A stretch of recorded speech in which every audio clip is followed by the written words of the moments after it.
আপনি কি শুনেছেন সান্ডা তেল খেলে নাকি পুরুষত্ব বাড়ে? No, no, no, no, no. আচ্ছা চলুন জেনে নেই। অনলাইনে ঘুরছে হাজারো দাবি, কিন্তু এর পেছনে বাস্তবতা কি? আজকে জানবো অ্যানিম্যাল সান্ডা আসলে কি, তেল কোথা থেকে আসে এবং এটি ব্যবহার করা আসলে নিরাপদ কিনা। সান্ডা কি? সান্ডা একটি মরুভূমির প্রাণী, দেখতে অনেকটা গিরগিটির মতো। বিশেষ করে ভারত, পাকিস্তান এবং মধ্যপ্রাচ্যের কিছু অঞ্চলে এটি পাওয়া যায়।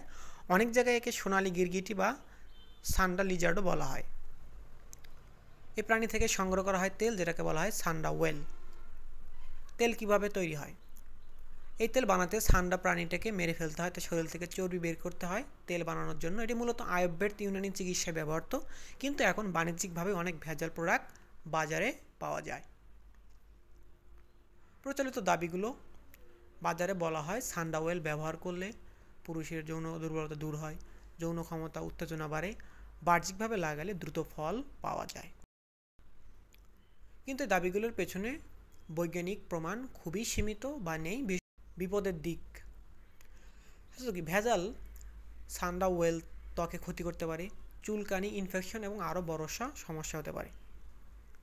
প্রাণী নির্যাতন: এই প্রাণীটি অনেক জায়গায় সংরক্ষিত, ধরলে বা মারলে পরিবেশ আইন ভাঙা হয়।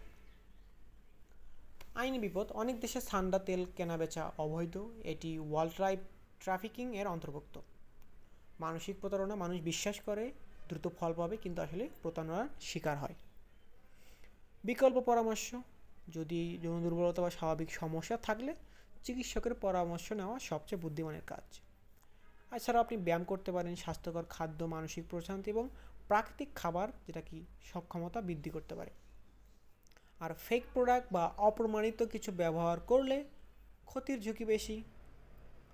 উপসংহার: অ্যানিম্যাল সান্ডা তেল সম্পর্কে জানুন, বুঝুন এবং ভুল প্রচারে কান দিবেন না। আপনার স্বাস্থ্য আপনার হাতেই। নিরাপদ থাকুন, সচেতন থাকুন। ধন্যবাদ।